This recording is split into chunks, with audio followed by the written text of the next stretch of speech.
White People Explain, Part 2, Stolen Legacy.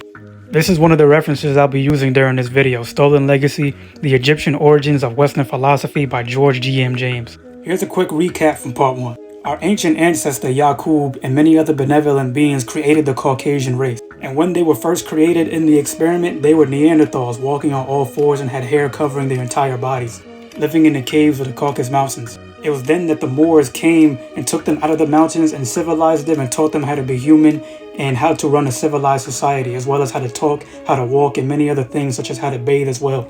Fast forward, and many different European societies became erected. It was then at this time that some of the elite out of the newly civilized Caucasians had been allowed to go to the mystery schools of ancient Kemet, which was a thriving society at the time. Some notable names of those people are Socrates, Plato, Aristotle, Pythagoras, and as a bonus, even though he's not a Caucasian, none other than the Jesus Christ. Jesus Christ received his education at the mystery schools of Kemet, where he received the title of Christ. But that's a story for another video.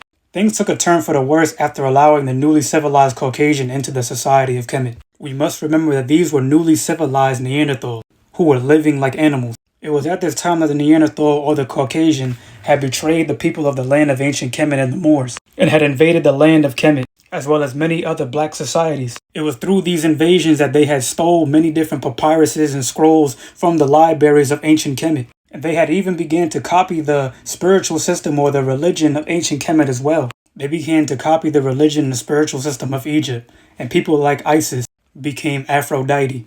Not only that, but when they invaded the temples and the libraries of ancient Kemet, they had stole much of the science and the knowledge in which the ancient ancestors had. And they claimed it to be their own and claimed it to be their own discoveries, and then destroyed those temples and libraries. From this point forward, anything that was African, they began to steal it, copy it, and make it their own. And this is still something which goes on today. Most notably, a certain people in the past had stole the title of Jew from the ancestors being black people, and now call themselves Jewish.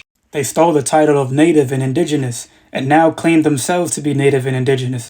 More on that in the book titled The First Americans Were African by David Imhotep. Anything that is inherently African was stolen, copied, and put their own spin onto it. For example, the Ankh became the cross.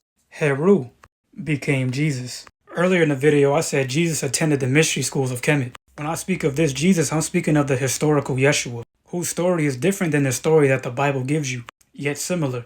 Understand that all the advancements that you see in today's society comes from ancient Kemet as well as ancient African civilizations.